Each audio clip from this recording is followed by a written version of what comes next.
Dr. Spectral is the guy I think we goes with. Right. Hey, True Believers England here, and we lost a legend this week. Actually, in the last 2 weeks, we lost two, but today we're talking about George Perez. Personally, this is one of the people who are very responsible for me becoming a comic book collector. I did a video. It's called "The Origin of Eglantine." It's on this channel where I talk about. I picked up an issue of Dial H for Hero, but also along with that, I picked up an issue of Teen Titans. I became aware even of the X-Men in the 80s, mainly through Teen Titans. As a fan, I've read an issue of them before, but it never really gelled that I have to keep reading until I saw the Teen Titans team up with the X-Men, and then wow, we're off to the races. Definitely the first 40 issues of the Teen Titans to me is one of the greatest runs of comics in history. And I met the man. I was, and we'll talk about that later. I'll tell the story again if I know I've told it about 1,000 times. But I definitely want to have everybody. We're just going to talk about favorite books. If you met them, if you've got a story, feel free to share it off in the comment section. I'll read it out. So there we go. But we knew this was coming. We were told this was coming, and it still hit. It still really hit hard. Here to help me talk about, we got the real Dr. Venkman, except no substitutes. Hello. And we have LK. Good evening, everybody. And Eric Back Issue Breen. How are you doing today, sir? I'm all right. Okay. I've got to send this over to you. You've been around doing this for about as long as I have. So as a matter of fact, from what we're talking, it seems like even though I'm a little bit younger, the same time. So yeah, by all means, please take it away. Let me know what you felt and what do you think about like if you were to point out a highlight or two, because it's nothing but highlights. Yeah. So when I first started reading comics, George Perez was the artist on Fantastic Four. The first Marvel comic I ever bought, it was Fantastic Four 167 and Iron Man 83. Perez was the artist. Now, in those days, you didn't have access to back issues as easily as we do now, obviously. So, as far as I knew, he'd been around forever. So, several months later, when I started reading the Avengers, he was the artist on that as well. And I thought, this guy's, and I noticed, there's things he did that nobody else was doing already that I really liked. And it wasn't until a couple of years in that I realized I was basically coming in the same time he was, because prior to that, about all he'd done were some Man-Wolf issues of Creatures on the Loose. And he had just gotten the Fantastic Four gig, I think, with like 2 issues before I started reading it. And it's like, it's almost like he was already at the close to the top of his game from day one. And but they just kept getting better and better, and that so yeah, I said that's, you mentioned he's one of the reasons why you became a comic book collector. He's definitely one of the reasons why I became an avid comic book reader, and then the collecting just kind of took care of itself. But I said he was because we also talked a couple weeks ago. Neil Adams wasn't doing monthly books when I started, so this was kind of like the George Perez, John Byrne, just rising to the top when I started. And I said Perez. I said I said he's a fantastic artist and stayed that way. I would say, with no disrespect to John Byrne, George Perez's skills never noticeably waned. Yeah, that's true. I mean, he's been just like you said. First of all, it does seem like he just came out of the gate at the top of his game. Wasn't the first appearance of Deathlock his first work? I heard that. I don't know if that's Astonishing Tales. Yeah, that was about right around the same time as Creatures on the Loose. I'd actually forgotten that. Yeah, the first appearance of Deathlock is his first professional work. That's freaking amazing. He, like you said, he jumps right on in. I, of course, when I discovered him, I'm like 11 or 12. I barely am recognizing that the people who draw have names, much less. It wasn't until, of course, I'm reading Teen Titans and I'm issues in, and I started reading Teen Titans with issue number 10, which we just sold at an auction recently. There, but and from there it was I'm hooked. I'm just hooked on this thing. It's but you're right. He was at the top of his game all the way through. I've never seen him falter. I guess maybe I mean, did he have to get cancer in order to not to get a little bit less? I don't know. I haven't seen anything bad by him. Another thing is a lot of artists make the conscious decision to change their style, and some of them become what I refer to as their own funhouse mirror. Yeah, I would say Todd McFarlane and John Romita Jr. John Romita Jr. And to some degree, John Byrne decided at some point that nobody should have muscles because everybody just kind of shrunk. And I mean, it's not that the art was bad; it was just different, and in my opinion, not as good. Perez at no point really altered his style. If you might be able to tell if you're looking at his Avengers work from 1976, and then the work he did in Busick's run at the end of the century, you're going to notice some differences, but the fundamentals are still there. I mean, the proportions are still there.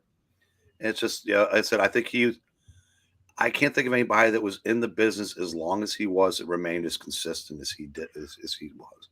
Most people really cut their bones and became famous. They didn't like cut their teeth on the X-Men, but they became famous with the X-Men.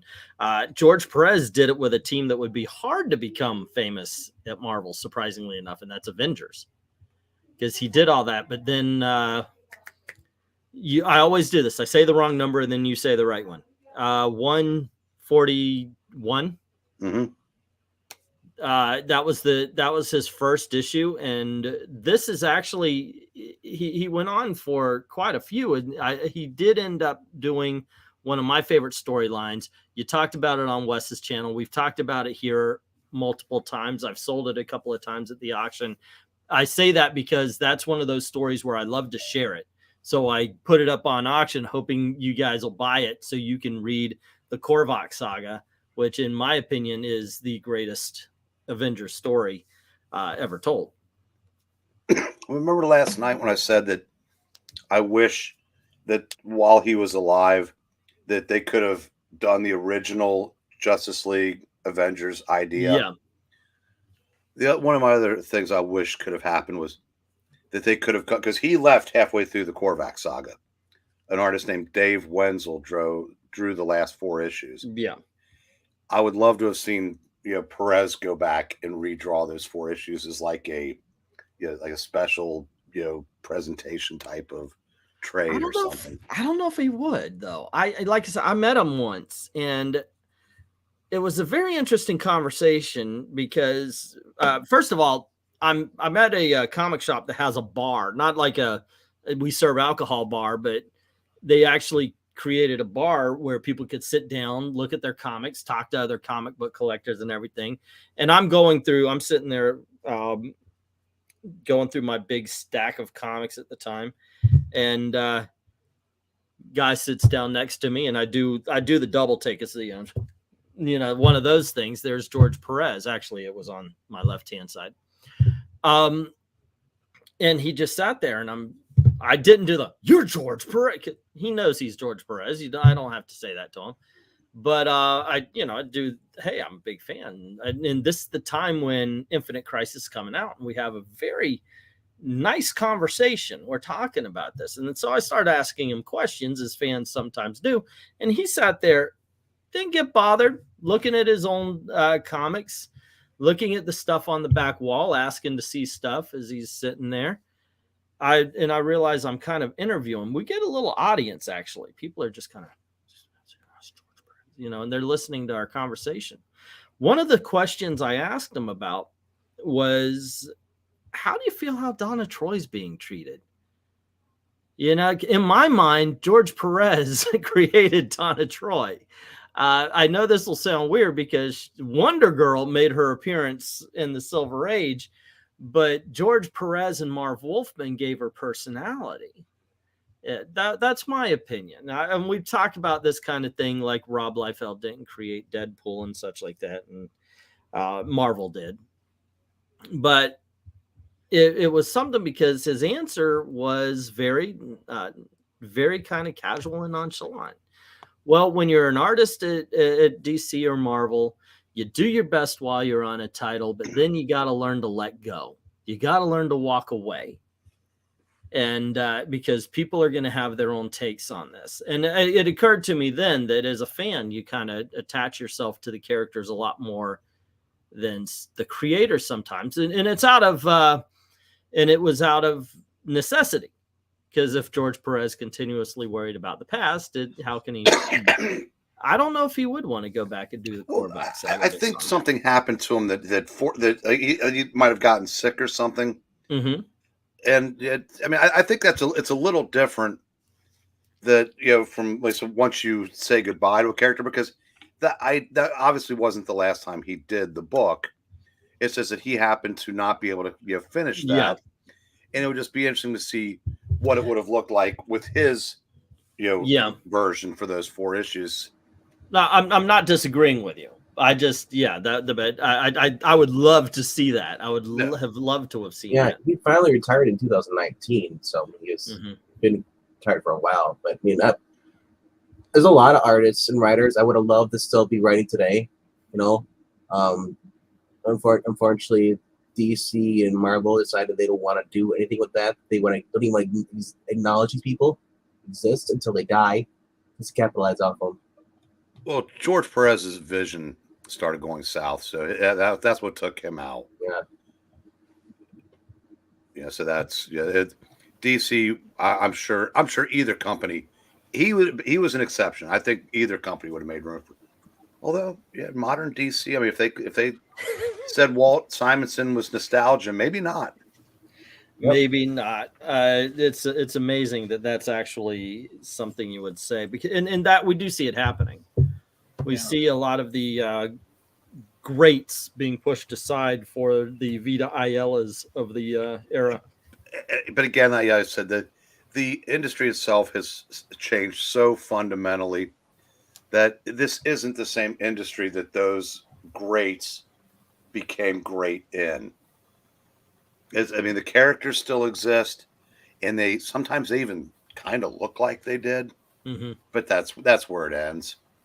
Unfortunately, you're right. The characters these days are kind of not even the people that we liked. Let's see. Let me get some of these comments here before we continue on. And if you noticed, I'm trying to go as much as I can in chronological order. If you guys want to skip ahead, because let's face it, we're old farts, so we may remember the past a little bit more. I'm not anywhere near Breen's age, so I'm not that old. Right. No, that's what I'm talking about. I was actually talking about the guy down there, not me. Yeah. And hello to everybody. Jim Sorensen, Evil Black Cat, Mr. DC, what's up? Mr. DC saying George Perez has the greatest Wonder Woman origin story, and it has not been topped yet, and we are going to get to that most definitely. Good evening, folks, and rest in peace, Mr. Perez. Most definitely. My daughter, by the way, remembers meeting George Perez because he was, I guess, living here for a while. He sold to the Coliseum of Comics. I remember he comes in, he sold all of his Superman's girlfriend and Superman's pal. So I was like, why would you get rid of this? And I guess if he's George Perez, he's got a lot of comics and stuff. And my daughter remembers meeting him as well. Very nice gentleman. Let's see. Hello to Omar. Hello to June. What's up? And Marv Wolfman and George Perez were the perfect team. Absolutely. They were so good that during their Teen Titans runs, they were asked to recreate the DC universe. How much more respect can you get from a company than to hear we want you to recreate it? That's about as high an honor as you can get. Yeah. Yeah. I've got to comment on your background, because that is a pinup from Justice League of America 195. And as I was talking about before we went on, and I didn't know it then, just kind of like you, E. Yeah, go away. No. Whereas, I didn't, know creators, reading as a kid. But one of the books that immediately fascinated me was Justice League of America 195, 196, 197. It was this incredible 3-part story that brought together the JLA and the JSA. After they had a meeting, they got together. And meanwhile, Ultra Humanite is crafting this devious plan. He brings together villains from Earth 1 and Earth 2. And they go and target 10 different heroes from Earth 1 and Earth 2 with the idea that Ultra Humanite's going to throw them in basically this like cyclotron and send them into limbo. And that's going to eliminate all the heroes from one of the worlds to allow the villains to take over. And it just, young me was just absolutely enthralled by this story. And I mean, just went back and looked at it today. And the art is just so just detailed, amazing. And that was absolutely what I loved about it. I mean, and again, I think, when you talk about Perez, one of the things that always comes up is he might be the best crowd drawer. Well, it's because of his detail, like you said. But he could draw a crowd scene of 50 people, and they would all look different. Me and my daughter were talking, and I mentioned, I said, do you know how if you see a crowd scene, you go further back, the tiny people, they don't have mouths, or maybe they're missing eyes. It's just a little head, because the artist figures, you're not going to see it. So George Perez drew the face and made sure, like you said, made sure that Superman looks like Superman and Batman looks like Batman, not just like kind of this circular faces and everything. This is an amazing picture. And you talk about detail. If you look at it, it's a mirror with you've got Johnny Thunder in Snapper Carr, which leads to the Green Lanterns. Now, of course, not the same characters, but you've got Black Canary, Power Girl, Green Arrow, and Dr. Midnight. And then, you've got them mirrored in similar positions and everything. Look at the two Flashes. Yeah. Look at the Hawks and Huntress. They're all in the same positions.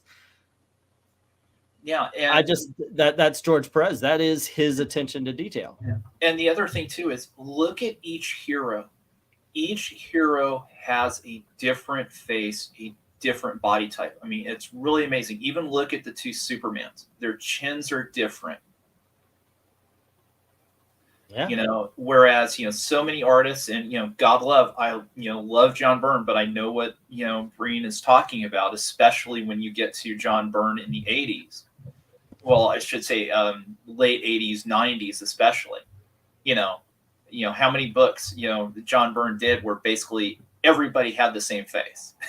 I mean, that's kind of when you knew that John Byrne didn't necessarily, I'm not going to say didn't care, but wasn't putting the attention to detail that maybe another artist might. Well, Jack Kirby was the same way. Love Jack Kirby. You guys know I do tributes every August because that's his birthday month. But he was very much a person who drew same faces on same people. I will say this. Go on ahead, RDV. I was just going to say, Mr. DC Comics puts a point. There should be a Hall of Fame for artists and writers that have come and gone, and just like, like not a museum, but like, something to you can go to and learn about these guys. Yeah. Well, I know that San Diego Comic-Con before COVID was putting money together and was trying to create a Comic-Con museum. I think it was what they called it or something along those lines. So this is, sorry. I thought you were perioding. No. So I'm not sure exactly where it stands. We could do it. We could do it as just as something fun. Get together and we actually talk every year. Who would we put? We already did this person, and who would we put? As people to induct into the Comic Book Hall of Fame. I wanted to point this out because nobody's ever going to notice this. This is a tribute to George Perez that was done by many comic book artists. I love it, in all honesty. I think it's a great thing.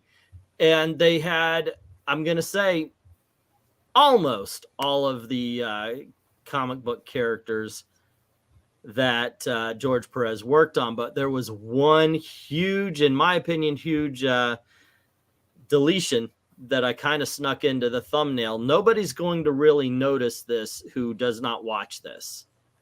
And it's right in the frickin' center. And it's Dr. Light. I could not believe because right here I did I did a little silhouette of Dr. Light just so I knew that she was in there. I actually was kind of bothered by that. Getting back to the Crisis, which I think that after this we do have to talk about a Teen Titans story, at least one of them. But this is Dr. Light was a creation in the Crisis on Infinite Earths. Now, of course, before they rebuild. Now, I guess really they weren't hired to rebuild the DC universe as much as they were to destroy it. And they did it gloriously. I got to admit, though, when I first read it, I had no idea who most of the characters were, to tell you the truth, because you had people like Lady Quark. And I was like, wait a second, who are these guys? They look like the Justice League. Oh, okay. Well, later, of course, I learned who the Crime Syndicate was, but there were so many characters, and a lot of the DC universe was actually introduced to me during the destruction of the DC universe. That was kind of the problem. Yeah. Because it said, I mean, I've been reading for almost 10 years by then when it started, and there was a whole lot of who are these guys, and that's it had just gotten so convoluted. But you were saying now, in some ways, I said one of the things that I said that when they did the Crisis, they kind of left Batman somewhat alone. Mm-hmm. The Green Lantern Corps wasn't messed with much, and the Teen Titans weren't on Earth during the Crisis. So when they came out, Wolfman stayed on. He was still doing Titans. And Perez was put on Wonder Woman, so he was given a plum assignment as far as like that rebirth of DC. So in a way, they were on hand. Okay. Now, go ahead. I was just going to say, I was going to point out something that Tyrone B said, posted here. He said, recently saw the sad news on a Facebook post and feel lucky to have seen him at a small con once. So sad to lose another comic book maker. And something I was just going to say to everybody is, now that cons are coming back and, people are out there, if you go to a con and you see an older creator, make sure to stop by their table and, say thank you, because chances are, we're getting there. We're getting that age now. That may be the last time you see him. I mean, I went to the con last year and Michael Golden was one of the guests there, and so I went up to his table and got a couple things autographed and and said thank you for for the work that he had, and that was a really neat moment. And going back to that con hopefully this year, I'm not sure who the guests are, but I'm sure that if there is an older creator from the 70s and 80s, I'm definitely going to make sure to make a point of going to their table. No, I've mentioned this a lot of times. I went to a show. There used to be a show in Columbus, Ohio every year after they moved it out of Mansfield because that gave somebody something to do other than the prison up there. But that's beside the point. But one year I saw a table and Murphy Anderson sitting by himself. No one, I mean, they could have repainted the area around him. And I didn't go up to him either. And it's one of those things I wish I had, because I would love to tell these older creators how much they meant to me as a fan for this pushing a half a century now. But all the people that I would like to say that to are gone.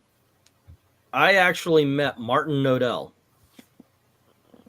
and I didn't actually understand the gravity of who I was meeting. My first con, I was actually a dealer, and he was just walking about, and I was talking to him, and really nice guy from what I remember. This is 30 years ago, so the memory isn't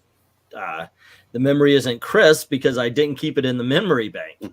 I was told, oh, that's Martin Nodell. And I was like, oh, okay, well, hello, Mr. Nodell. How do you do? Blah, blah, blah. And, and we have a conversation and we talk about what we like. And he asked me, he asked me what I was into. I told him, it's a really nice conversation. And then later I learned, oh, that was the guy who freaking created Green Lantern.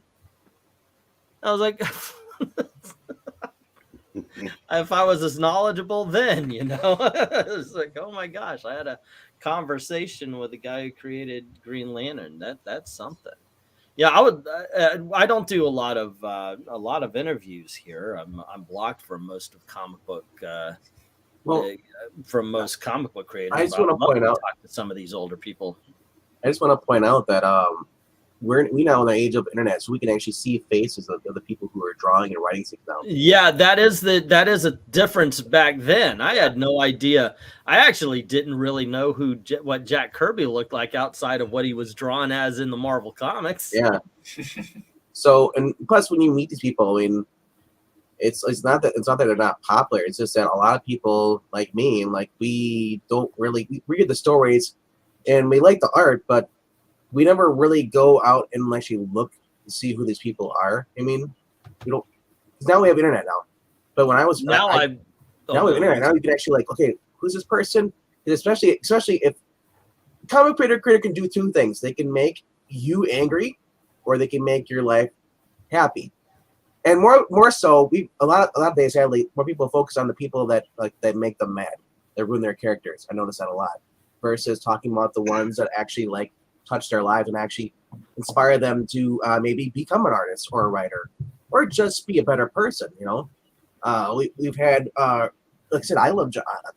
I've never met John Byrne, but I mean his writing of Superman and stuff. That is what every person should be like Clark Kent, the way he acts around people, the way he treats people.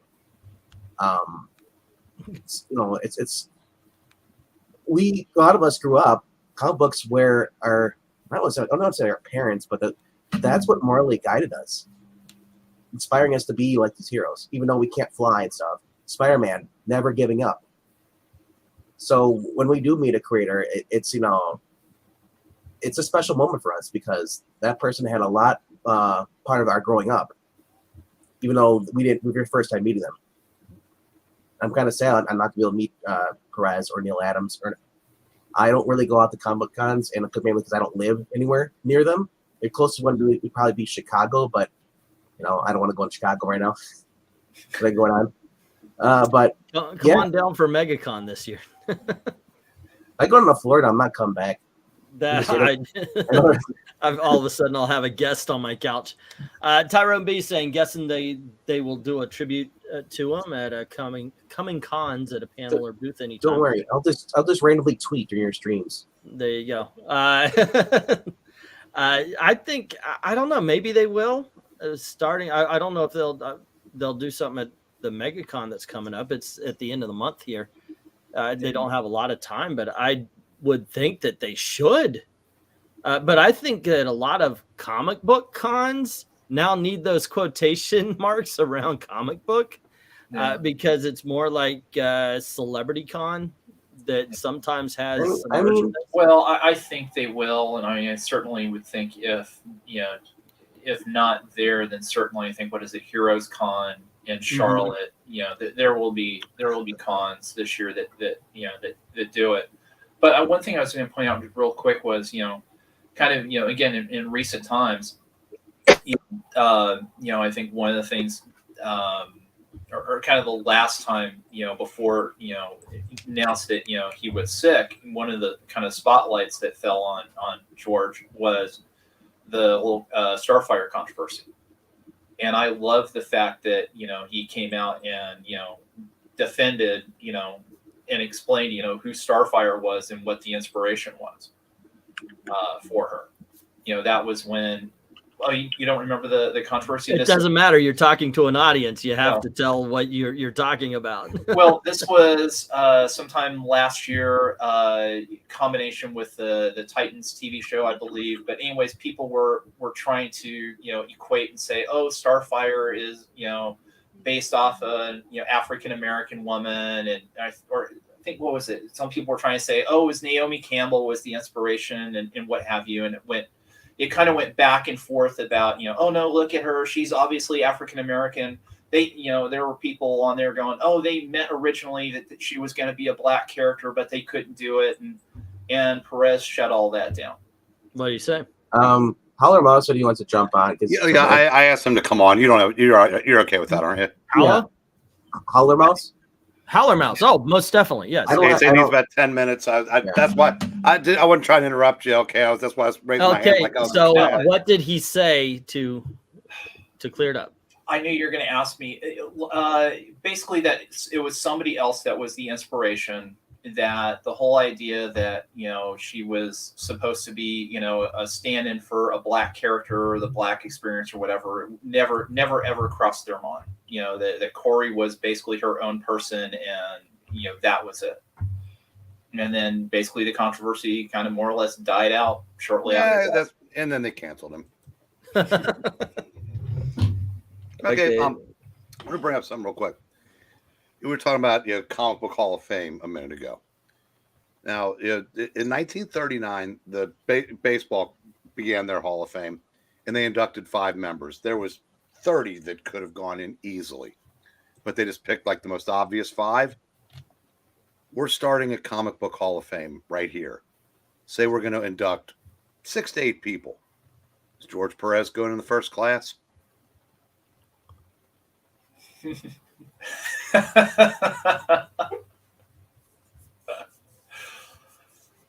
I mean, again, that's the whole thing of being in the moment, and being more of a modern writer or a modern fan.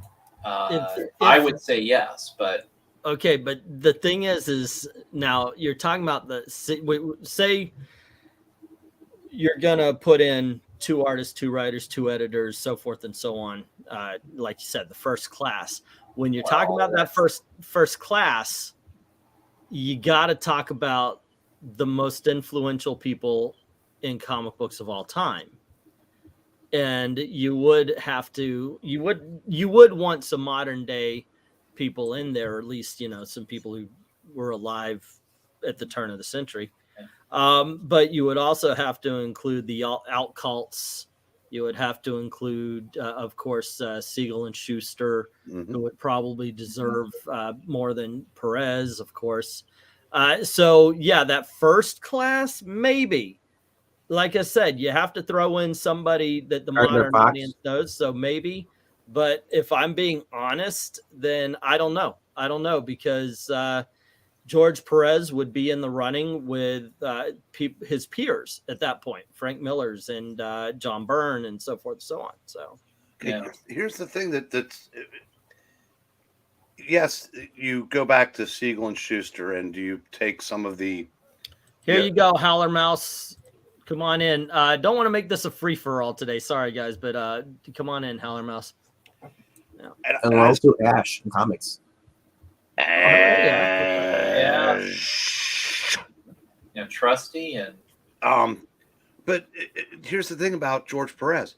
He has now been around for half of the time of the comic book industry as we know it. That's true. Yeah, 1938. So we're almost at 100 years. Well, and 84. If you go by like the beginning, like if Superman. That era, so you're talking about 80 something years. Perez has been there for damn near half of that. Well, actually, half of that. 1974 was his first work in Astonishing Tales. So yeah, 1974, 4 years younger than me. So that's 48 years. Yeah. 48 of the 84 years. That's kind of why I mentioned that. Yeah, that's not nothing.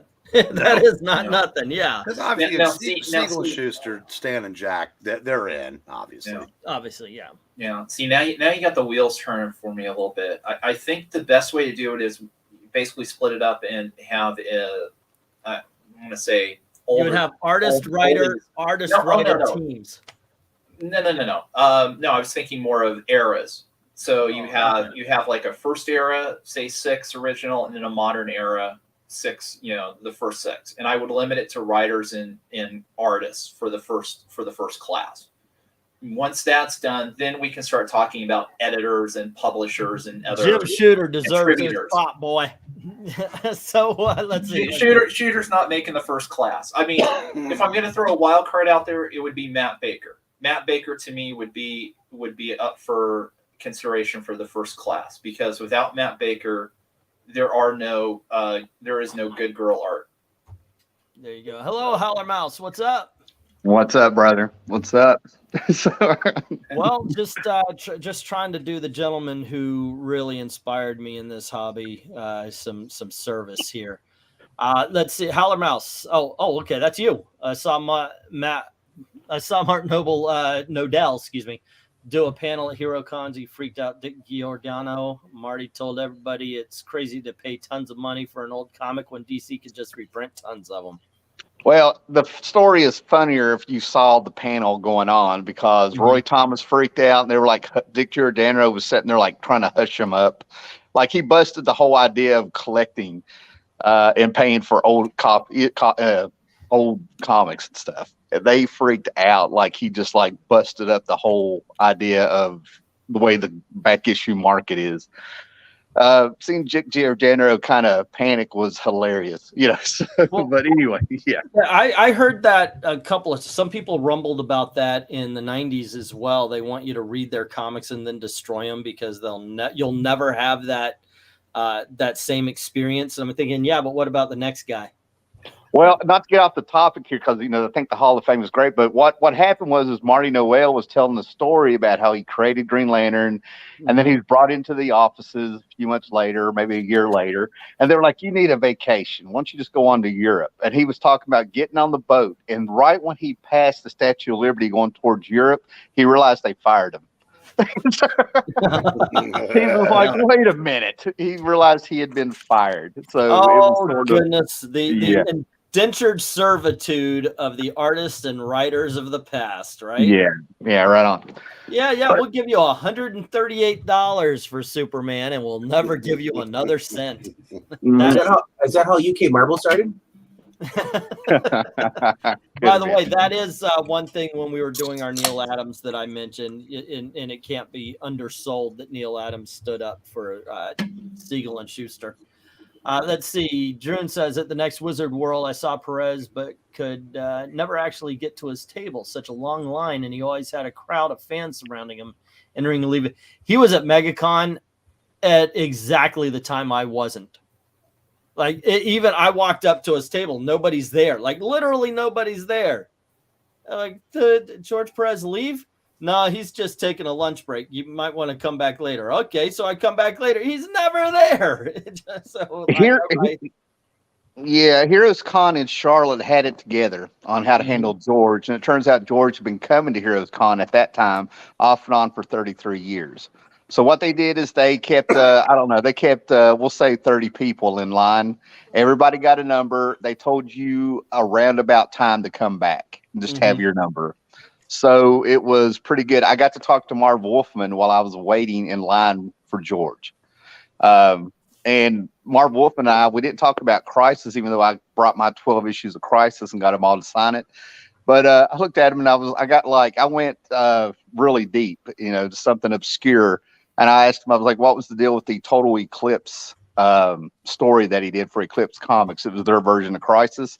And he was right on it, man. He was like, those characters shouldn't have been together. I did that as a favor for a friend. And we had like this deep talk about it. It was just strange, like how we just picked right up on it and stuff. Yeah. So it was cool. It was very cool. It's nice. It's nice. Like that conversation I always bring up with George Perez. It was very casual. It wasn't, because I thought I would truly fanboy. when in that situation. But no, he was a good guy, and I thought he was very patient with him. I froze the first 30 seconds, and then we had a normal talk, and then he jumped up, and he was a very touchy, affectionate man. He hugged me so hard. I brag about getting beard burn on my face from him, and I didn't mind. I was like, awesome. Let's see. Omar is saying Stan and Jack would have to go in first class, first round there. I found it. The basis for Star Wars or Starfire. I'm reading it. This is how my brain works, ladies and gentlemen. I am literally reading Starfire and I say Star Wars. I wish I would not do that. That's why I like having Eric around to be like, the first appearance of Punisher, 128, 129, 129. That's right. Okay. He does it in our meetings, actually. He'll correct the editor. Stan is like, Roy, you messed up. He says the correct issues while we're reading. He's like, wow, the editor, Stan, he must have been high when he was writing this. I kind of think. Hold on, I'm trying to get Marania's comment out here. I found the basis for Starfire. It was Puerto Rican sexy dancer singer Iris Chacon. Okay, well, there we go. Now we know. I just want to say real quickly, though, we're on that Puerto Rican stuff.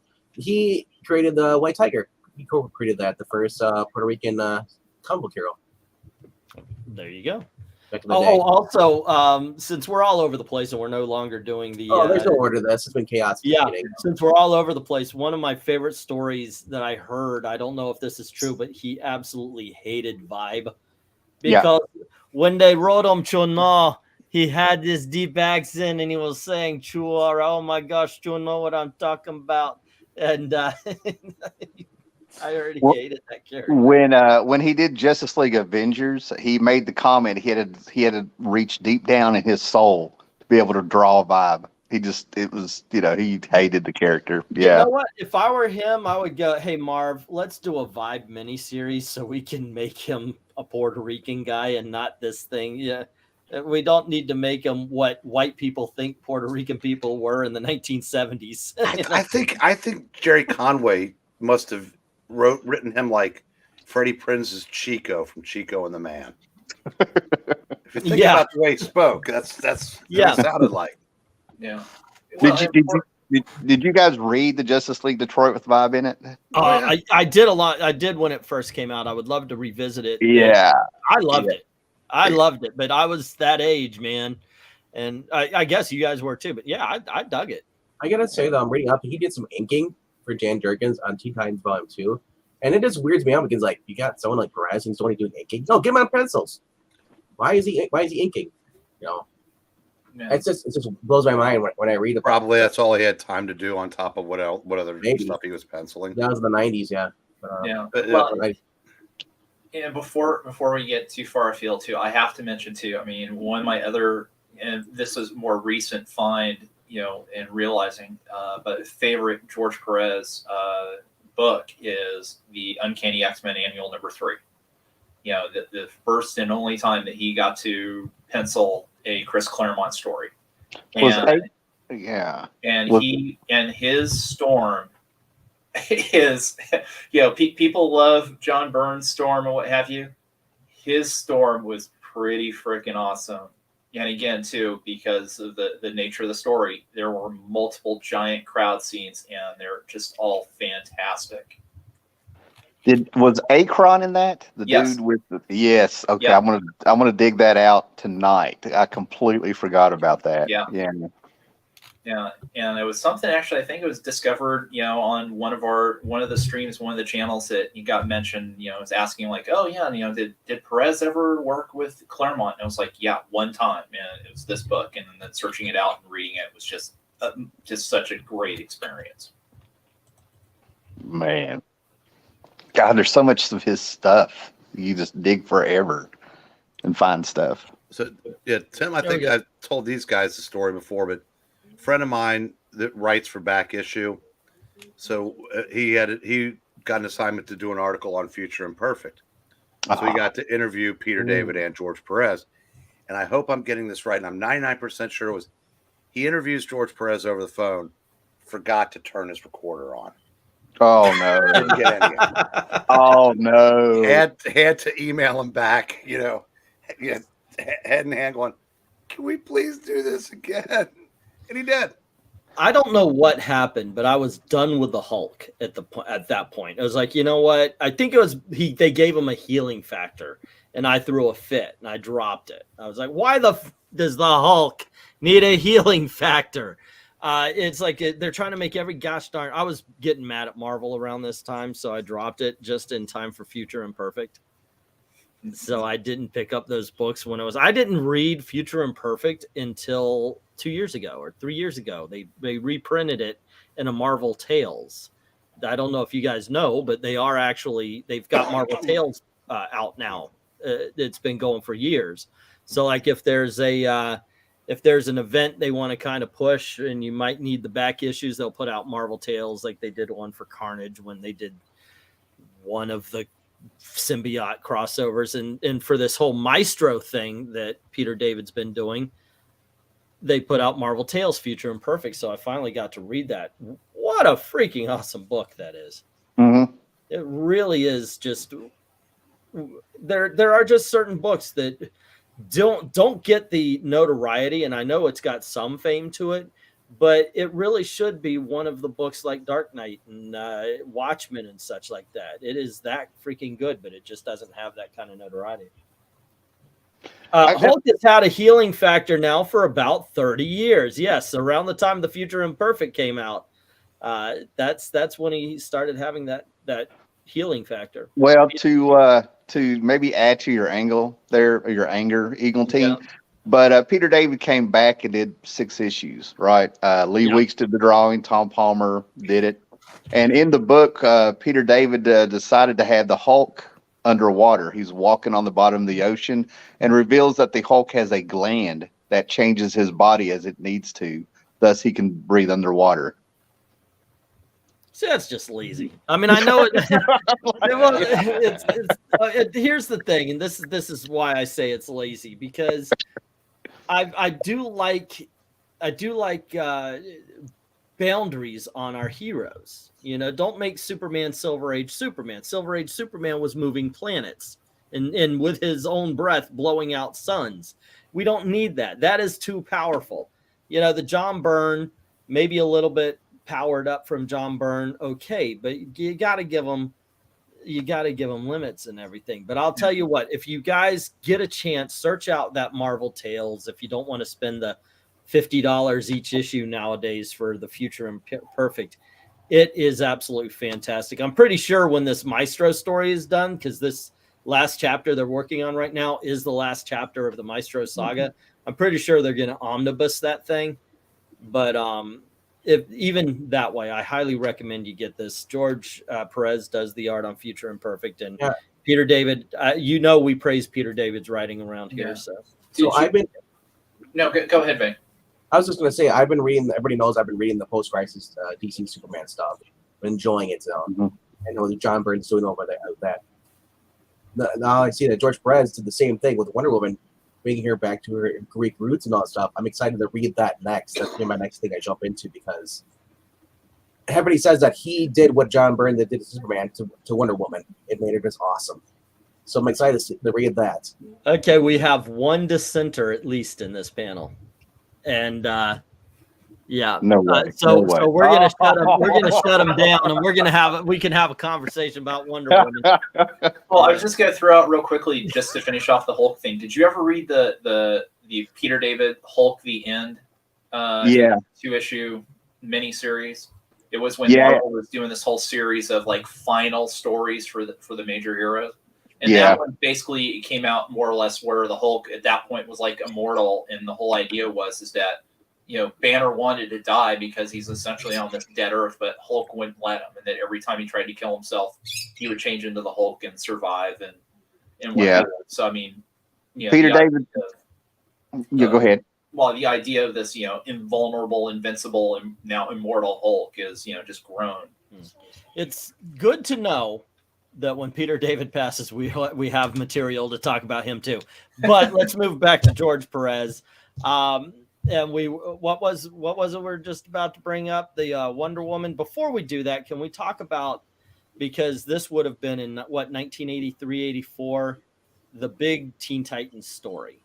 I just feel like we would be doing a disservice not to mention the Judas Contract.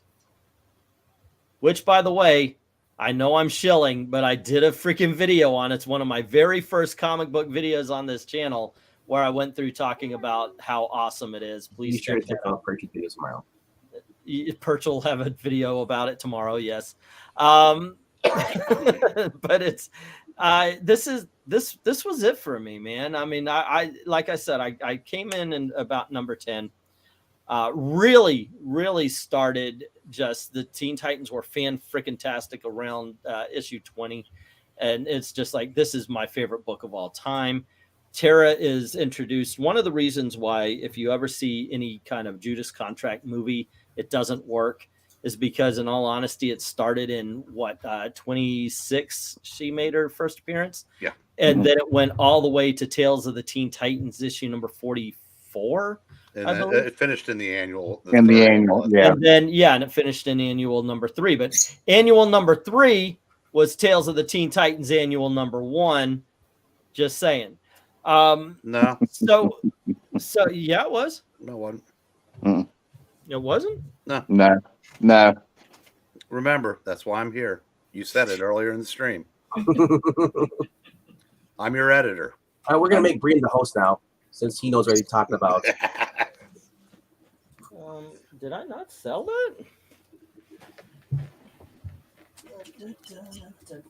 So, Breen, what do you want to talk about? Well, yeah. What should we talk about here? Let's do this Wonder Woman thing after this. I will say. Okay, but no, well, keep okay. talking about the We'll talk about Teen Titans. The Teen Titans. One And- of the things that made the story so great was I can't recall another time where a character was introduced, set up to be a hero, and the whole time you knew she wasn't.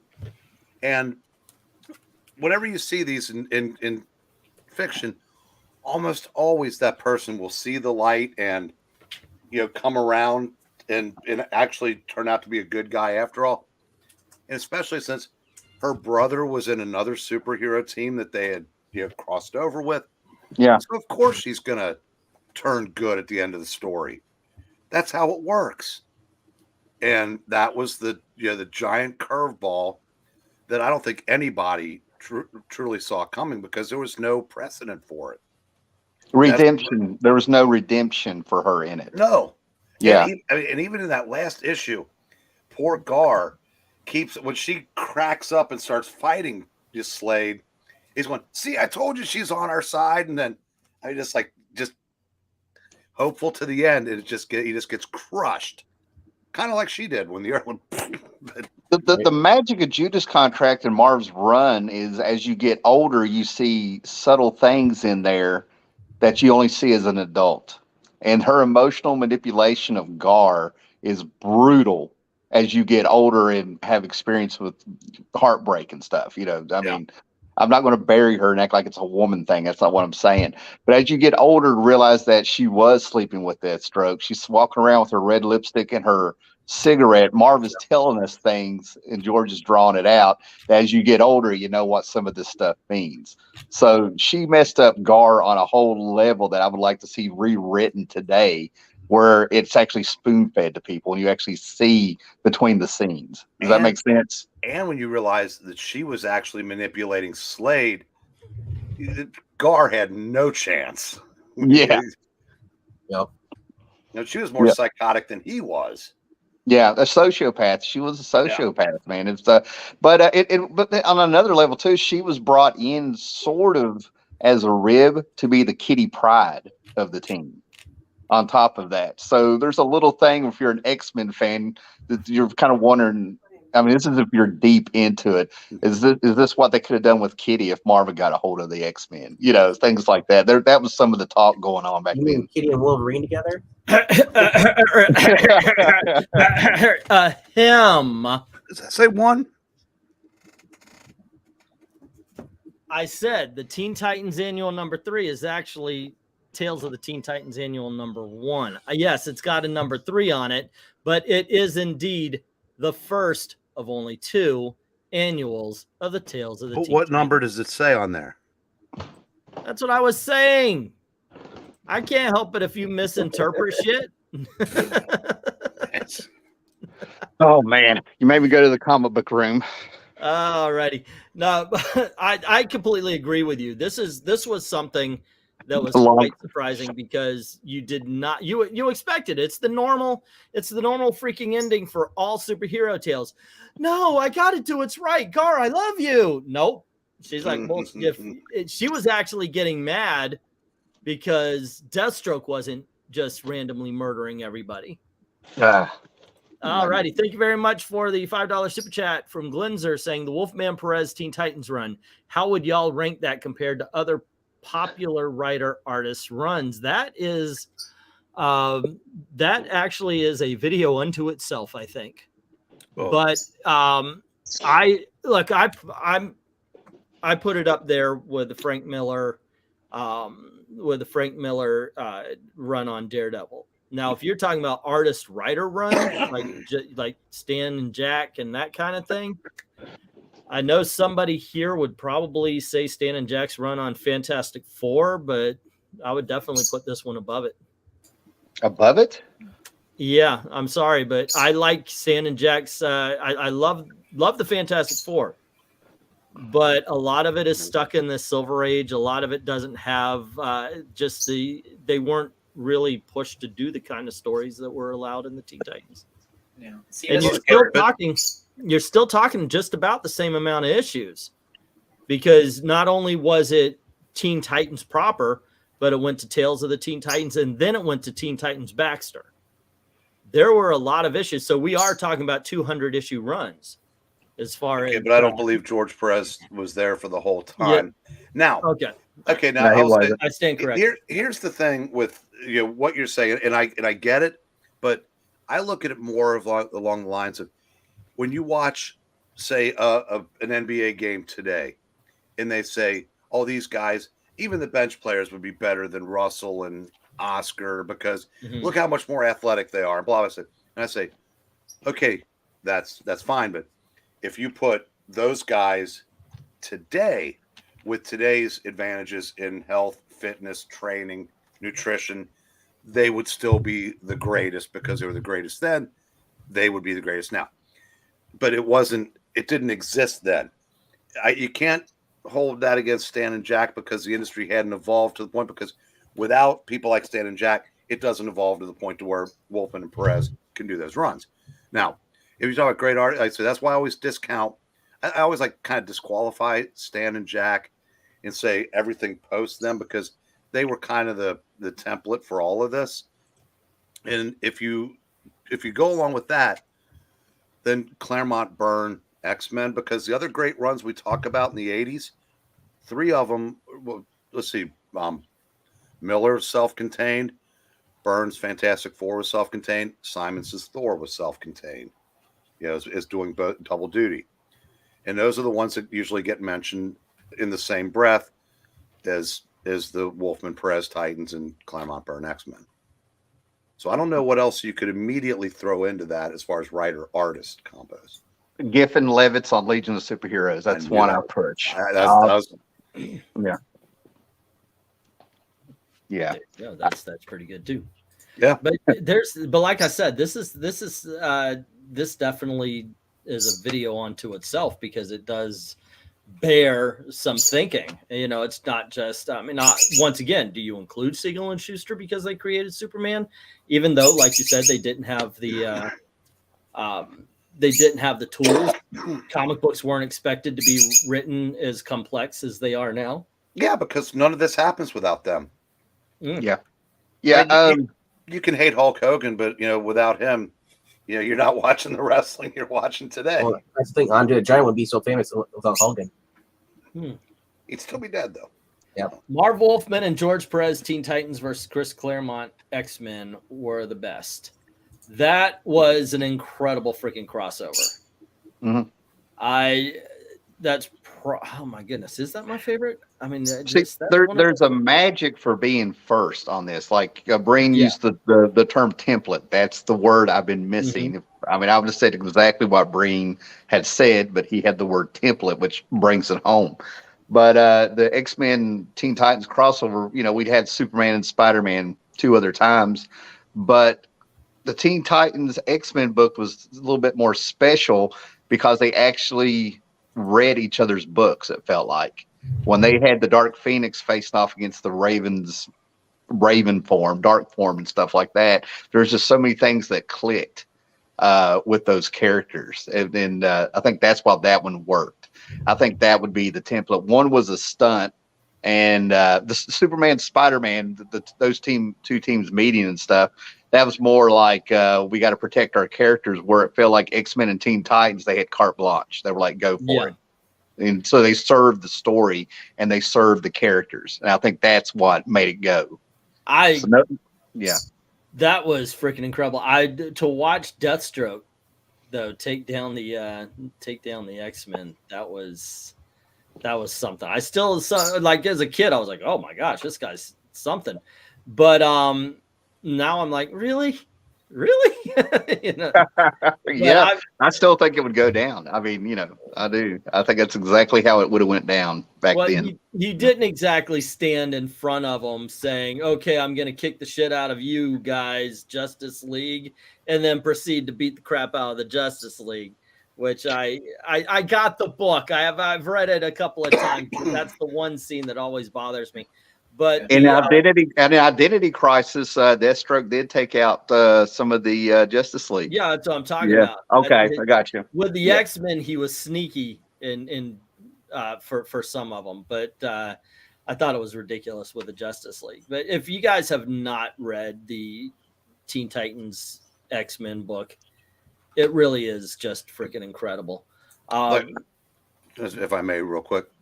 Yeah, Ash is bringing up that there are several combinations of Claremont, other than Byrne. Yeah, and that's true. That's why, like I said again, discounting Stan and Jack, Claremont's run on the X-Men, I think, is the bellwether. It's the thing that you match against anything else because of its longevity, and it's because he had so many great pairings. But it's the Byrne one that still gets mentioned first, and right or wrong, that's the one that again, without that, I don't know that it lasts long enough. Because if Cochran had stayed on the book, I don't know that it would have risen to the level that Byrne and Claremont got, which allowed all those future pairings to thrive. So, as I said, as far as long sustained run, obviously Claremont's X-Men is the Well, I think it wouldn't have took off without Byrne, because Byrne and Claremont had a chemistry where they were fans of the old Avengers TV show. They both had, I think part of their problem is that they both they were both more similar to each other in their interests, which is kind of why they had a little bit of power struggle. They started in the same place. Hellfire Club came from an episode of the Avengers, an old TV show. I know you guys probably know that and stuff, right? But that was the magic of those two. They could speak that language and know these, old TV shows that may have been in reruns or not. So they had like the same influences in the same places they wanted to go with it. Where you had Cochran, who I'm not sure where he came from. He came in with a bunch of character designs, and I think he wanted, whatever Stan wanted to, Claremont wanted to do. I don't think he really bucked too hard. Yeah, a couple of them were Legion characters that DC turned down. Yeah, you got to see what was done too, because Dave Cockrum was the giant size X-Men to 107. Because Byrne picked up at 108. Yeah. Right, and then went all the way up to 143 or 144. 143. Yeah. I know he did he ended it with a freaking Days of Future Past storyline. Yeah. You have the Dark a wrap Phoenix up saga. Kitty versus some alien thing. Yeah, you have the Proteus saga. When you think about the Byrne Claremont run, that's the one you go to, because all of the classic stories, except for the Brood saga, which comes after, but all those classic stories are freaking in that run. So I would give it a run for its money, but gosh darn, I've said before, those first 40 freaking issues of Teen Titans, the Tales of the Teen Titans, before it became a reprint comic, You had the Baxter books, definitely those first 5 issues where they battle Trigan. Yeah. It's just so freaking strong all the way through. Yeah, Even- consistency. Yeah. Yeah, it was there. There was even like you can remember issue number 2. You can remember issue number 4 where they fight the Justice League. Sold that this week. My favorite issue of the first 20 is number 20, where he's writing a letter. I talk about the issue with Brother Blood. These are books that I don't think people remember, until you're looking at it and go, oh yeah, that book. But are still, if you open those pages, man, you're going to get some awesome stories. There's just no weakness to it. Okay, I do agree. I will admit that I think it's issue number 12 and 13 where they deal with the gods. Those are probably 11 and 12. 11 and 12. Thank you. Those are probably the weakest of the first 20, but they're still good. Go ahead. I'll just say real quick. One of the things that made, when they were asked to do Crisis, that made that work so well was because of what they had done together before.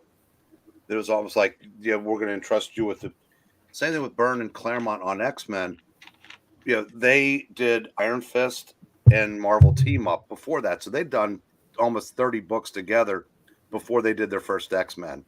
Yeah. So that pairing was, And Wolfman and Perez were at Marvel together. Wolfman was the editor. Fantastic Yeah. Four. I believe he was the writer on that one.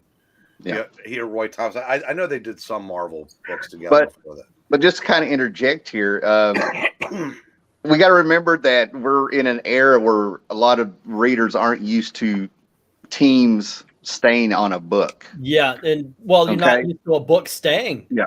And we're hearing this is what happens when you have consistency and you have time to plan. We just talked about Perez and Wolfman doing Judas Contract. They built that up over a year and a half. Yep. Chris Claremont being the writer, even though he didn't finish some of those threads, and you never knew when he was just throwing something in to redo it, he spent 17 years with some of those plots, building them up to him. I saw an interview. Oh, I'm sorry. Go ahead and finish. No. Oh, the last one I was going to say is the Titans issue that you said were weak, which I agree with you, 11 and 12. They pay off later, years later. It was like Wolfman was planting seeds to revisit it later. And when Troya was brought back, all of a sudden we have all these seeds brought in where, Wonder Girl became Troya. I mean, if you were a fan for years, things paid off. And you don't get that very much now, And I lost what I was going to say.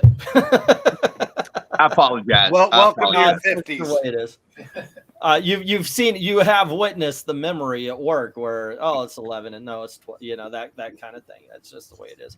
Let's see. JLA Avengers 4 issues were fun, seeing Batman and Captain America square off, or see what Batman did when he saw the Punisher. I like the crossovers. JLA Avengers I haven't read in such a long time. I don't have the issues still anymore, I should say, so I haven't read that in a long time. One thing I do remember is Superman and Captain America squaring off because Captain America thought that the DC heroes made the crowds worship them, and Superman's mad at Captain America because the people don't, because they haven't been the inspiration that they should be. Because, of course, in the Marvel Universe, it's, hey, Spider-Man, blam, blam, blam, blam, blam, stop. So they don't have that same build-up. And I loved that. I loved that kind of thing going on. The one thing, though, and if you bring it back to George Perez, of course, that you have to talk about when you talk about the JLA Avengers is that everybody's in there, including, of course, Vibe. He made sure that everyone got their day in court as far as the JLA and Avengers. If you were a member of the team, even in a page or two, you were in that book, and it's freaking awesome. What was the little part that was so cool about it is that there was parts of that in the fan's head that wrote itself, and Busiak tapped that. There's one scene where everybody wanted to see Hawkeye look at the Justice League and call them Squadron Supreme wannabes, and they put it in there. That was organic. That's what was so cool. That one little moment, it just satisfied everybody right off the bat. And then everything that came after that was just pie. Everybody got their moment that were fans had been wanting that forever. That was very cool, you know. And that came from in the 1970s. The of course, Marvel and DC were rivals, but they weren't enemies at the time, like they would become in the 2000s because of what's his name, the dumbass. But they were actually getting together and saying they wanted to put each other's characters in the books, but since they didn't have permission, they had to be a little bit clever about it. And then it was like, being clever. Here we go. Let's just make the Justice League. And that's how that's a very bare bones way of how the Squadron Supreme came about. Tim or E, do either one of you two know who was tapped to be the original writer had this been done in the early 80s? Wait a minute, Gary Conway. Okay, I should have figured that. You read everything else. I'm 97% sure. You know, yeah. Gary Conway's wife, maybe. I don't know. I don't know. Well, and it's funny. Conway is the one who did that JLA, JSA 196, 197, 195, 96, 97 story. Oh, he wrote every other book in Marvel and DC in the 70s and 80s. I may have to shut the light off here. For a long time, I thought Steve Englehart and Gary Conway were the only writers there, like around when I was like 8 years old. They weren't? Yeah. It felt that way, you know. So when I saw Steve Gerber, I'm like, oh, hell yeah. You know, somebody different, you know. Yeah. Right. Yeah. So now, did anybody besides me read what I think was Perez's last interior pages? Which is his Sirens miniseries. Somebody on my stream showed those last night, but we didn't get into them. Everybody was like, nobody had heard about it. And then this conversation for half a second turned into, why didn't they promote this better? And then I think I had to go check on my wife. And they kept talking. So yeah, well, it was 2014, 2015, 2016, somewhere is where it came out. Yeah, and I mean, I picked it up. Essentially, it was the excuse for George to draw as many beautiful women as he possibly could. I mean, because essentially the series is about an intergalactic group of female superheroes that have to band back together once again to save the Earth and go through time and space. And of course, for whatever reason, they've all forgotten that they were heroes, and so there's one that has to kind of go back through and remind each person. But I mean, again, the art's beautiful. I followed Perez on Facebook for years and stuff, so I don't think I'm like throwing out something that's a big secret or whatever. And he was still George Perez in his Hawaiian shirts and stuff, but he went to a lot of fetish conventions, and he would have pictures with all those beautiful women in their fetish outfits, just smiling in the middle of them. And then I started noticing in his art, he would take some of those people he met and would stick them in the book here and there. So I don't know. Well, again, do you want to talk about that? I mean, that goes back to what Marania pointed out. That Starfire was based off of this Puerto Rican singer dancer, and if you go and look at her original pictures, it's the same thing. And I want to say too, I think that's kind of where Wanda's gypsy outfit came from as well. And I am perfectly all right with all that. Yeah. So the last story was after the election, when he said he wouldn't do conventions in red states anymore until he realized that's where the best fetish clubs were. So he changed his mind. Say what you want about Republicans. There's a lot of repressed sexuality there. So, of course, that's going to be the best ones are at. Yes. Not repressed. That's why we have the sex clubs. and I'm so glad that it's Trusty that brings up sex and violence. And I don't have to bring up the fact that I also read that as well. I have never read it. I've had that first issue on the auction 9,000 times, and I have yet to read it. Let me tell you something. Have no shame in what you read. It's art, right? I have a stack of Penthouse comics that the art is good enough that I can defend it. All right. Oh, don't- yeah, especially Go on. the early ones, the misadventure stories that have Adam Hughes art in it. Those are fantastic.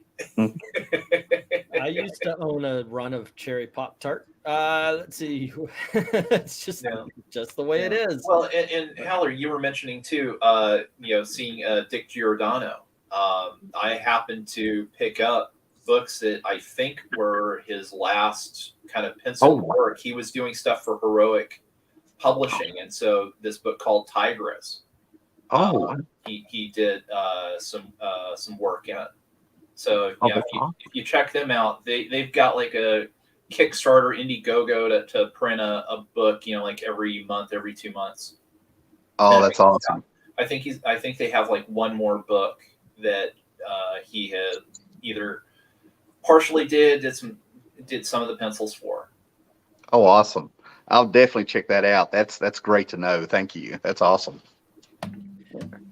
Okay, gee, where do we go from here? We just hit the porn. Wonder Woman. Okay, let's talk about this Wonder Woman thing. And Wait a minute. There's Wonder Woman porn? What? Of course, just no kids. Don't look it up. Sure, there is. See how quick. Yeah. Oh. All right, I got to admit, Wonder Woman. The first time I read it, I thought, wow, it's just so wordy. I don't know if it's just I bought it and I liked it, but it was just so. But when I had all the first issues, the first storyline against Ares, and I went and I read it back again. I got to agree. This is Wonder Woman. This is what you want Wonder Woman to be. Mhm. And I've always appreciated the molded from clay. I thought it was funny that she was molded from the red clay and the normal mud, and Nubia was molded from the black mud. What? I'm not kidding. Look up the origin issue, man. I shit you not. So I'm not looking up Nubia. No, I'm not doing it. he left, I'll take your word. I did a comic book origin of Nubia, and I read off the first issue, and her origin is that she was created at the same time as Wonder Woman, and Wonder Woman was created with with normal what you would find on a beach, normal white mud, and then they found black mud and created another one, and it was Nubia. I'm thinking, oh my gosh, they were like, hey, we should create a black Amazon and be equal. And then, like normal 1970s comics, they come up with the most racist way to go about it. So it says he was artist until issue 24 was his last artist credit, and then he just wrote until issue 62. Wonder why he decided to not draw anymore for that series for Wonder Woman. Well, oh man, I actually have something where he got interviewed and said this, and I thought it was going to pop in my head. But the first couple issues were written, scripted, but George co-plotted Wonder Woman with Lynn Wein, so that's why they were so worried. And it was Marv Wolfman, and I'm pretty sure Lynn Wein who were saying, George, you can do this. They're the ones that were encouraging him to take over the book. He had a reason why he quit, and I think it's because he was doing other projects. He had War of the Gods coming up that he thought DC was going to get behind to celebrate Wonder Woman's 80th or whatever it was. That would have been her 50th, I guess. 50th anniversary. And then he was also doing Infinity Gauntlet, the first 3 issues. So I think it had more to do with just his workload and wanting to make sure that there was some quality there that he didn't, he was working himself to death. Take this with like about 75%. I'm sure that's what the interview said. He just had so many things going on. He had to let something go. And then he also returned to the Teen Titans around issue 50 of the Baxter series also to be with Wolfman. Yeah, they did. That was the Who is Donna Troy storyline. Well, she was before she turned into Troy. Yeah, they realized she was part of like these demigods walking around and all this stuff. Didn't they do Who is Donna Troy around the 50th issue of both series? They did a single issue of a Who is Donna Troy in Teen Titans proper, the first 40 issues thing. Yeah. I think it might have been in Tales. And then they actually did a mini series with the Baxter series at number 50. She became Troya later, like in around issue number in the 80s, 90s, I want to say, about the like right before the Teen Titans became a thing, I want to say. Right around there. Maybe in the 70s, but definitely, yeah, but definitely after the Who Was Donna Troy miniseries.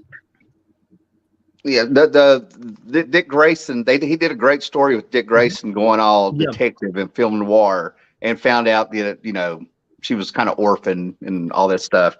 And then around those issue 50s, it was revealed that they were like, she was part of, they showed other people like her who were all children of the gods and stuff. And then she got elevated to, they're trying to bring the godhead on her.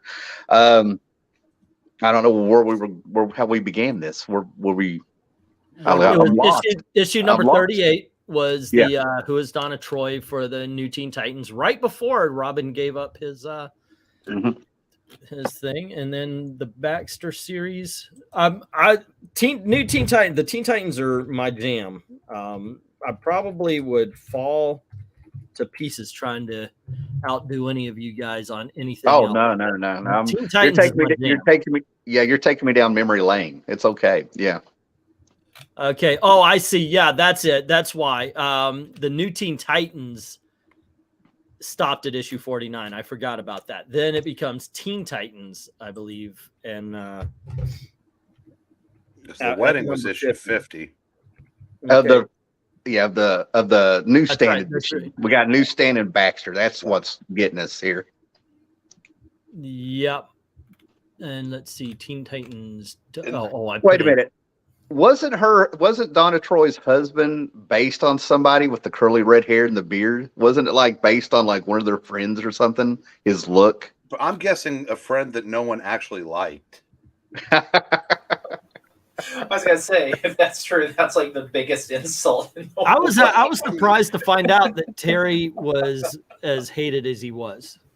Yeah. Well, He looked like he was a gold chain and a cigarette hanging out of his mouth away from being a porn producer. Yes. If that book were out today, he would be a groomer. Okay. This is awesome. I didn't know other people felt the same way I did. This is fantastic. You just seem like it is creepy as hell.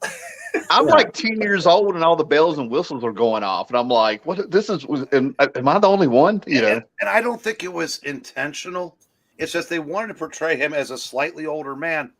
But in those days, when you 30, I guess, was middle-aged to them. And and that whoever decided the curly hair and the beard, that was just a hideous look. But I guess for someone that was created in the early 80s, I don't know who thought that was a good idea even then. Okay, so worst relationship, Terry and Donna, or Hal and his teenage squeeze. Terry and Donna. Terry and Donna, yeah. Just at least Arisia turned out to be older than him. Yeah. Theoretically. The rotation of the sun took longer, thus the years were longer, which gave them a smaller number. And Hal didn't marry her before he found that out. So and remember his backstory. You got the feeling that he would have gone back with his wife if she had given him any indication. Yes. And he had the brat. So I said, it's his dad. Did he end up getting killed off? I don't know what happened to him because nobody cared, but I hope he did. I'd hate to wish death on a fictional character, but that's the only way he could have went out. Maybe they could have redeemed him. I don't know. He should have croaked in the crisis. They do have a son apparently. They had a son named Robert. So Ronnie's bringing up. Yeah, I think Donna Troy just needed love in her life. I need something to love. Look, she could have chosen between Roy and Wally and remember Eddie Tall Boy or whatever. I'm sitting here thinking she could have picked between a dog and a cat. Well, remember she wanted to wax that guy's slats. Yeah, she found it. I knew it was issue number 50. Who is Wonder Girl? Not who is Donna Troy, but who is Wonder Girl? Issue 50, 51, 52. Yeah. It was the New Titans. That's what it was. Not New Teen Titans, but New Well, Titans. I could have told you that if you'd asked. But wasn't Roy addicted to heroin? Yes. At the time? Yes. Yeah. Yeah, he went. Roy Marv was very good on how he acknowledged that Roy had an addiction.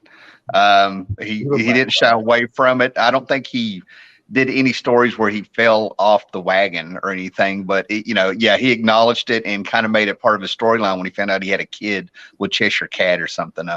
But yeah, Roy, it was part of Roy's character with that history. So, the Black Cat said that Terry was based on Marv Wolfman. And then he said that Terry and their son died in a car crash. I think I remember that now. Good way to go, Howler. You wished it and it happened. It's a blessing and a curse, man. I'm telling you. I mean, remind me not to aggravate you on future streams. It'd be weird to see Donna having a kid today, so they would have kept that. It's just...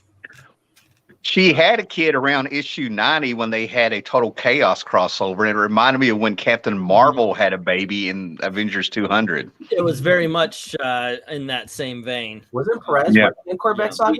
We do not speak of Avengers 200 around here. Yeah, really? Oh, okay. We do at the auctions. If I have one for $25 again, pick it up. Perfectly logical plot point. Yeah, we don't talk about incest. No. Well, let's put it this way: Carol is a better character then, even having the son, than she is now. So, I'm so glad I'm a guest in this house and everything's just lining out. This is awesome. Yeah, I gotta admit. When he freezes, unfortunately, my internet's going in and out. That's about the 5th time it's happened so far. But I do admit that when the Teen Titans was introduced, I think that's when the quality of the Teen Titans started to wane.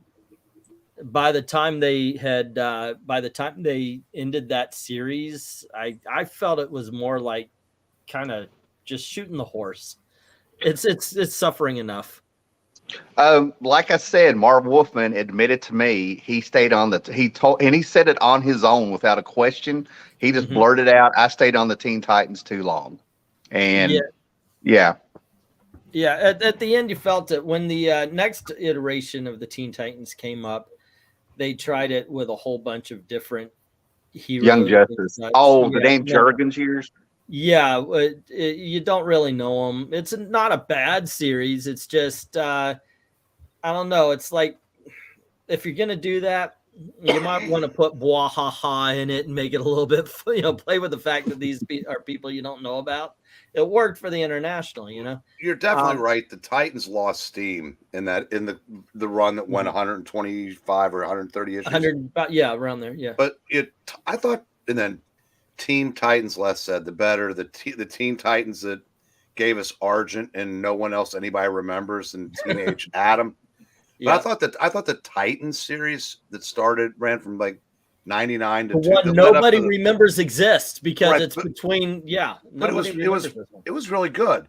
And I think Donna died at the end of that, and then they did the Return of Donna Troy about a year after that. But I thought that was a good series, but it wasn't Teen Titans. I mean, they were adults by then. I was today's old, but I just learned that Perez is responsible for creating Taskmaster. Yeah, I never knew that.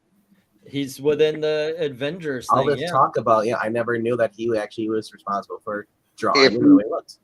If you look up Man-Wolf, Taskmaster, Deathstroke, Lex Luthor's armor, you'll start seeing Perez's style in all of those. You'll start picking out other things he designed that nobody really talked about because he had a thing for that armor in his design work and stuff. Yeah. Rest assured that George Perez's version of Taskmaster would not wet his depends at the sight of the Black Widow.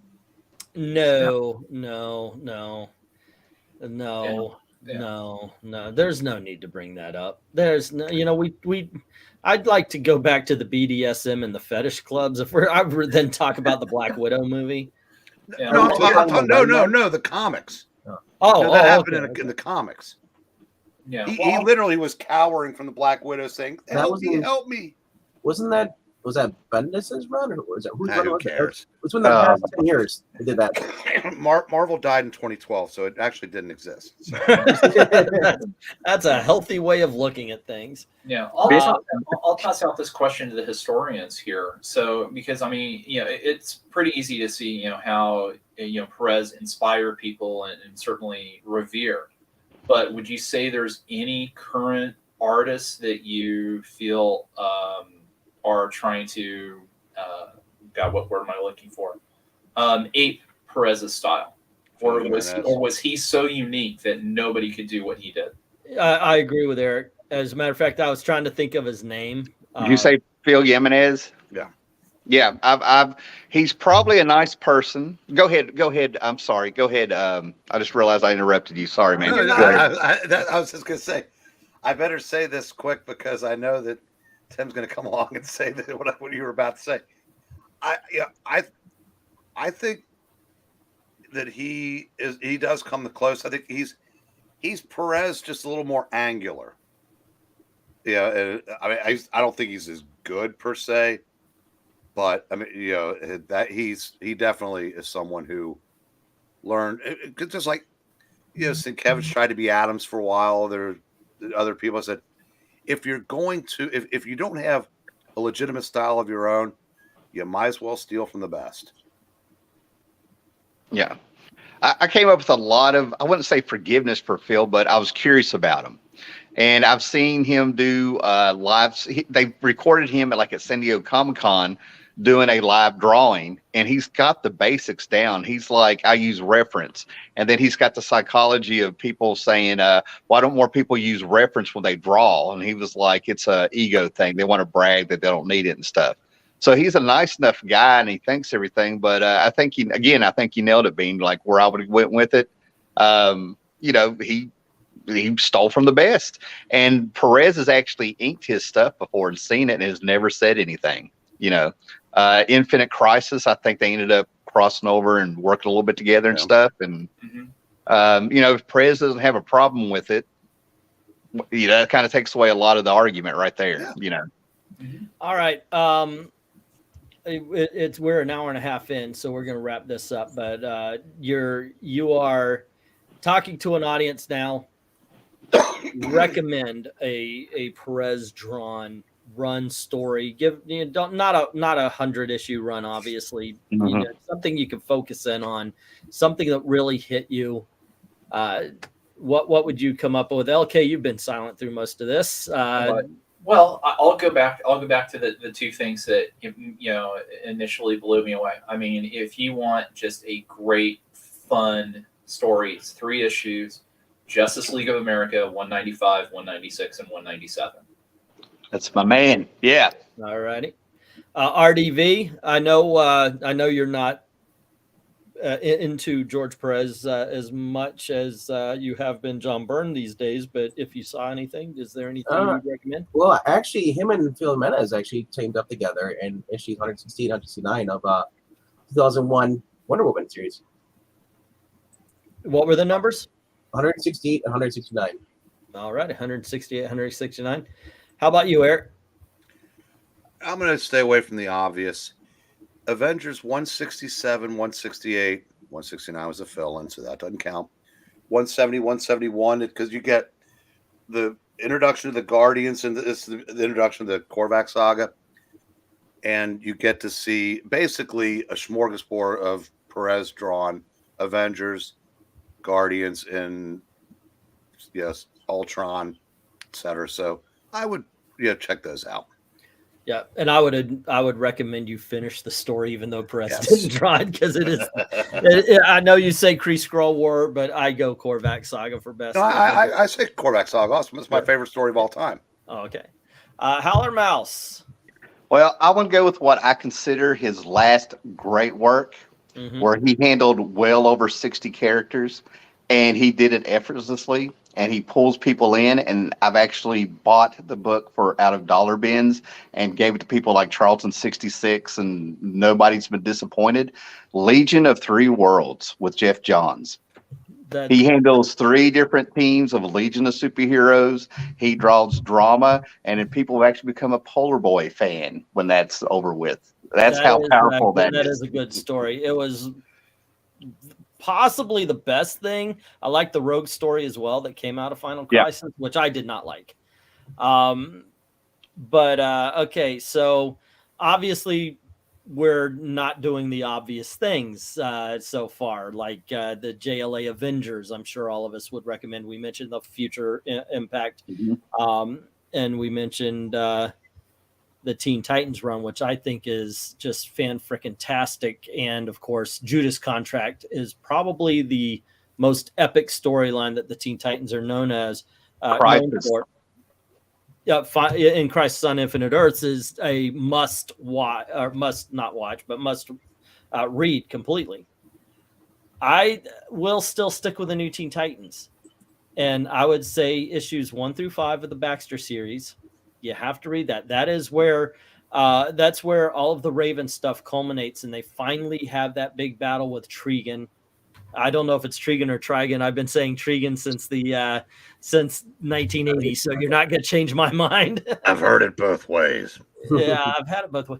That's what she said. Yeah, but that to me, I remember as a kid, and it could be one of those things, you know, how you have that feel. You remember the first time you read it. There were elements that just scared the piss out of me as a kid. I'm like, oh my gosh. I don't think I was that much of a kid either at that point in time, but it's just an incredible story.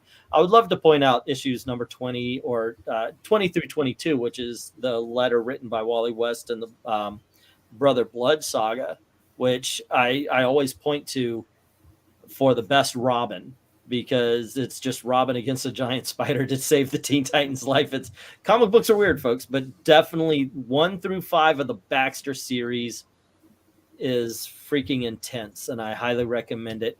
Don't watch the freaking Justice League versus Teen Titans movie before you read that book, because it will be messed up for you. Oh yeah, I forgot. He did the 2007, the first 10 issues of the Brave and the Bold, Volume 2. The first 12 issues, yeah. That's right. Yeah. And something that we didn't bring up, and it's been brought up in the comments enough, so I didn't read it. So those of you who did, before we go, if you want to say something about it, George Perez, Kurt Busiek, this is Miranya's recommendation on the Avengers, where it was rebooted, and the first issue had every Avenger in it, including D-Man. I did not read this, so by all means, if you want. Fantastic. It's very call. good. Good call. Didn't he also create Impossible Man? No. Was that Perez? No, No, that was Stan and Jack. George Perez would have been about 7 years old, give or take. When Yeah. Impossible Man debuted. He did something for Fantasy 4, and I think it had to do with Impossible Man. I'm not sure. He did draw the issue after he came back when he went to the Marvel offices, because he found out there were things called comic books. Yeah. And wanted one about him. 136. And it has that great panel where he coerces them into the thing. Basically ends up strong arming Stan and Jack into giving him an issue. And as soon as they leave, though, they said, "Should we get started on it?" And Stan says, "We're not doing that." He goes, "Marvel doesn't have time to waste on silly looking characters," as he's walking past an autograph poster of Howard the Duck. So that's just one of those great, one panel moments. Yeah, 176 Fantastic Four. Yeah, that's what I was thinking of. Is this the storyline? The George draw the storyline where Galactus got defeated by getting indigestion? No. Okay. I'm done. Yeah, I'm good. Yeah. Wasn't Galactus getting indigestion? Wasn't that the Golden Oldie story? It was once around issue 175 or something, and around that era. I think Wolfman wrote it, and I can't remember who drew it. Yeah, it was. Well, yeah, it was. I think Perez was doing the issues when Buckler and Perez, I think, were doing them when the issues Power Man was there, and then there was a 5-part story with Gore the Golden Gorilla and the High Evolutionary. Galactus came to eat Counter Earth, but he gave them a day to find a suitable planet substitute, and it ended up being Planet Pop-Up. But since everybody is he is they, and it was basically like consuming a planet of hot air, so it gave him terminal indigestion. Yeah. The Impossible Man, ladies and gentlemen. All right. It's not as silly if you read it. All right, Glinzer is putting his 2 cents in. I still remember the Ultron storyline, which the second Avengers movie borrowed from. Yeah. So that would be no, I'm not even going to attempt the issue number. 20, 21, 22, something like that. Yeah. Ultron, we would have words with thee. That was Ultron, we would have words with thee. That one Wizards comic book moment of the moment when it came out. That's technically an award-winning story right there. That moment, yeah. I thought that they missed it from the movie. I thought it would make a great movie moment. You want to talk about a trailer line? Thor, Ultron. That would have been awesome. I think they lost something by not doing that. Well, Thor's got to find himself in every movie, so of course they missed it. So anyway, but you would think his hands already reached. All right, kids, thank you very much for hanging out with us. We lost a legend. There's no getting around it. A great artist, but the good thing is, and before I hold this up again, I will turn off my virtual background. You just gotta know his stuff is still here, guys.